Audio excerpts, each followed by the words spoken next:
ভূতের নানিরে পক পক। কার নানি রে পক পক? ইংলিশ তো আপনি বোঝেন না। ইংলিশ তুইও বুঝস না, ইংলিশ আমিও বুঝি না। এখন এটা পড়বো কে?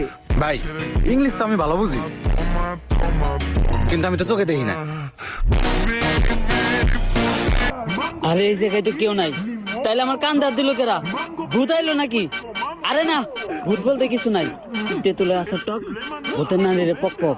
কার নানি রে পক পক? একটা করে ছাত্র ভাইরা ঘুমাইতে চায়, সারা রাত সে ছাত্রকে লাশের উপরে ঘুমায়। সকালে উঠে সে পানি খায় না, খায় ছাত্রকে কাঁচা রক্ত। তারপর সে নাস্তা করে ছাত্রকে পা দিয়া বানানো নেহারি দিয়া। অন্যান্য ছাত্রের কাছে বই খাতার কালেকশন থাকে, কিন্তু তার কাছে কালেকশন থাকে অস্ত্রের। মানুষ সকালে যায় টয়লেটে হাঁকতে, কিন্তু সে যায় ছাত্র মারতে।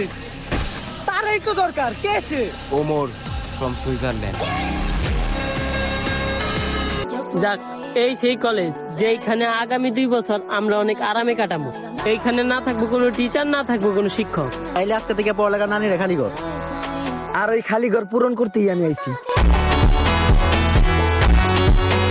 সবার একটা কাপি বানাই দিমু, তোকে সবার ভাবি। ভাও, একটা কথা আপনারে কখনো জিজ্ঞানো হয় নাই। কি? আপনার বাও কাজ সবসময় উঁচা হয়ে থাকে কে? আরে বেটা, যে হাত দিয়ে বেশি কাজ করা হয় ওই হাতের রক্তটা না খেয়া ওই ঘাড় উঁচা হয়ে যায়।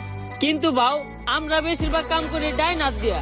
ডাইন কাত উঁচা হওয়ার কথা, আপনার বাম কাত উঁচা হয়েছে কে? বাম হাত দিয়ে কি কাম করছে?